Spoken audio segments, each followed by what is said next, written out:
na rin mga probinsya kasi hindi tinitipid yung paggawa ng sabaw. Yung may laman-laman kasi siya. Katulad ng mga nasa Maynila, ang gawa ng sabaw, lagi ng paminta. Amoy sinilas nga eh. Hindi ito, ulit ka pala ng sabaw, puro sabaw talaga ng karne. Sarap ng sabaw, talagang puro.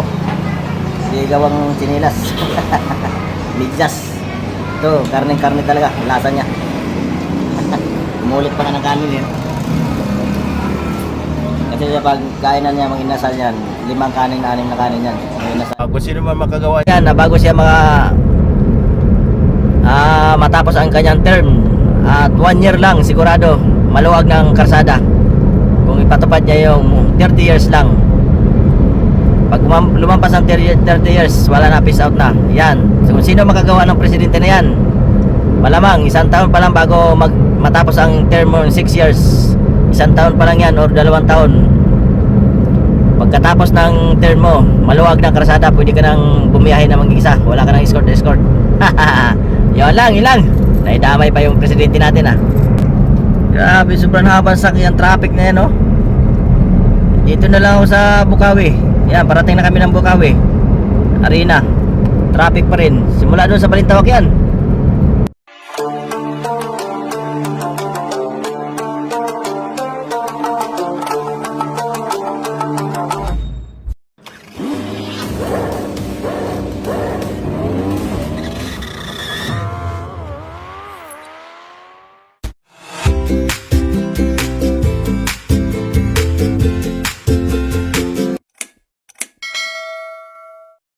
Yun, magandang araw sa atin lahat.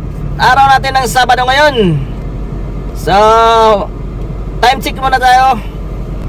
11:12 na ng umaga. At July 2,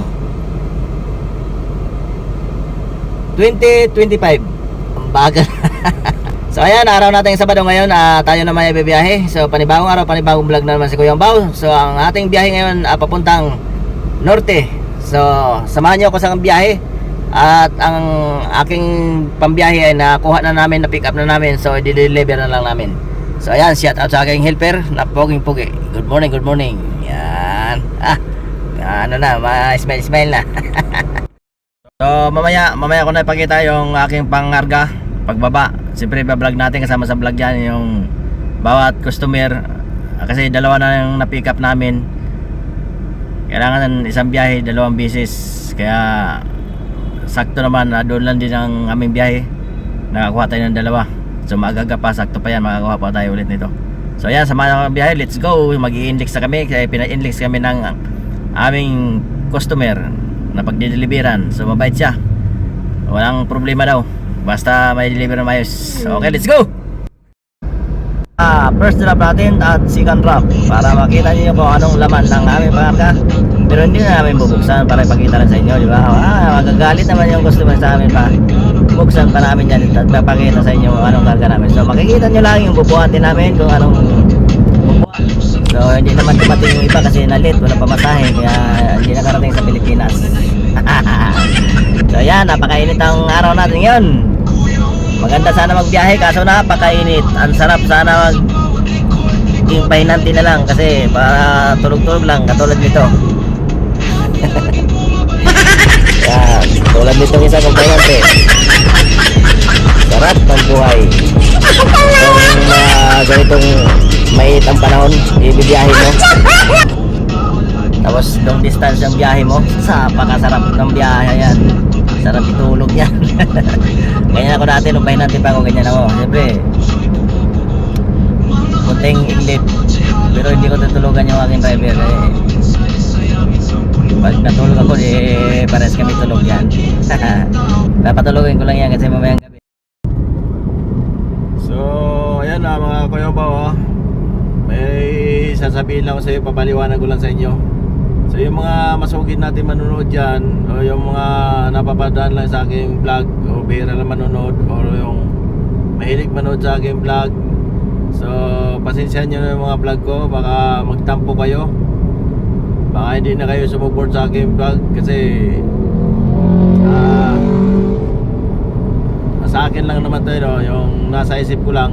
Sige, baka isipin nyo, sabihin nyo, ay pabalik-balik naman yung vlog ni Kuya Omba, wala tayong makukuha niyan, wala tayong matutunan dyan. So okay lang yung kay Kuya Omba, pero tuloy nyo pa rin kasi sabi ni Kuya Omba kung saan si Kuya Omba napunta, kung ano mga pan-deliver ni Kuya Omba. So yun lang ang ating update, yung para pang-vlog natin. So hindi naman talaga tayo magandang, hindi naman magandang pang-vlog ni Kuya Omba. At wala pa tayong pag-content na maganda kasi ito kasabay na natin sa content na ating pagtatrabaho. Kasi nagtatrabaho tayo, naghanap buhay, so sinabay na natin yung pagbablog. Malay natin habang tumatagal ang panahon kumanda ang aking vlog, mag-focus na lang tayo pagbablog.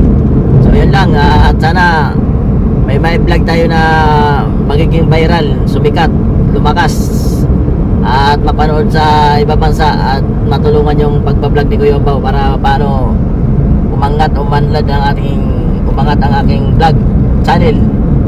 So kahit ganito lang aking mga content, so sana maintindihan nyo at maunawaan nyo ang aking pagbablog.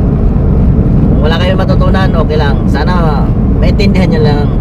Ang sa akin lang, sana intindihin nyo lang at unawain ang aking mga vlog. So yan lang, alright, maraming salamat, thank you. Siyempre, tapos na kami kumain, na-deliver. So kakain muna ng Kuya Omba bago tayo mag-outro. Sama na natin sa outro yung pagkain natin. Kasi alauna na, di pa kami nakakain, kaya kain muna kami. Ayun, tumingin-tingin na yung anak ko. Niispatan na yung mga dapat kainin. Ano? Oh, kasi mangot o di, ganda. Ano? Ano? May ulam? Oo, meron. Tara. So, kain muna kami. Sama na pag-outro natin to. Tapos na namin ma-deliver. So, kain muna kami para pauwi na kami doon sa Manila para makakuha tayo ng sikambong ulit. Let's go, samahan nyo kami sa pagkain. Kain kayo. Apo, may agad ko yan mo, musok-usok po. Kalderita.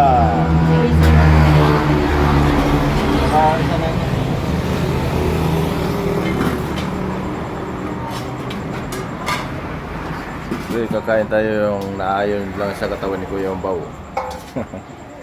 Naayon. Ito, kalderita, umusok-usok. Saka dyan, sinigang. Nilagang pa. Nilaga. Tsaka ito. Alright.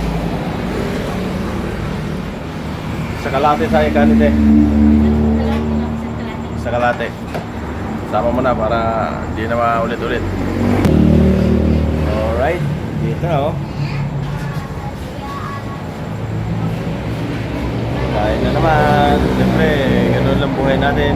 Pagkatapos magtrabaho, siyempre kain tayo para malakas ang ating katawan. Huwag lang masobra sa kakain wala na lakas yan. Order pa yung anak ko doon. Hindi na order na ng tag-isang ulam lang. Kailangan 2-3 ulam yan lagi. Order pa yan. Order pa ng ulam yan sa kanya. May pang dessert pa yan eh. Diba? Sabi ko na ba? Ulam niya. Dagdag. Bangot oh. Bangot kasi nagugutom na. Mamaya, bira lang umiti yan eh. Kahit busog niya, di mo umiti yan. So, kaya na. Let's go. Sili.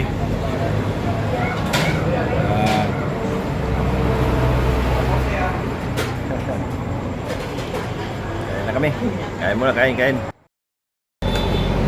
Tapos na kumain. Sarap ng sabaw. Talagang lasang karne. Hindi katulad sa mga Maynila gawa-gawa lang ng sabaw gawang sinilas. Ito talagang lasa ng sabaw. sa Kuya Umbo na naman.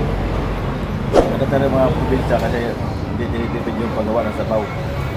Yung may laman-laman kasi siya. Katulad ng mga nasa Maynila, ang gawa nga ng sabaw, lagyan ng paminta. Amoy sinilas nga eh. Hindi ito, ulit ko pala ng sabaw, puro sabaw talaga ng karne. Sarap ng sabaw, talagang puro. Hindi gawang sinilas. Midyas. Ito, karne-karne talaga, lasa niya. Umulit pa nga ng kanin eh. Kasi kapag kainan niya, mga inasal yan, 5 kanin na 6 na kanin yan, mga inasal. Ito, pangatlo niya kanin pa rin, nahiya lang yun. Yun, salamat, thank you.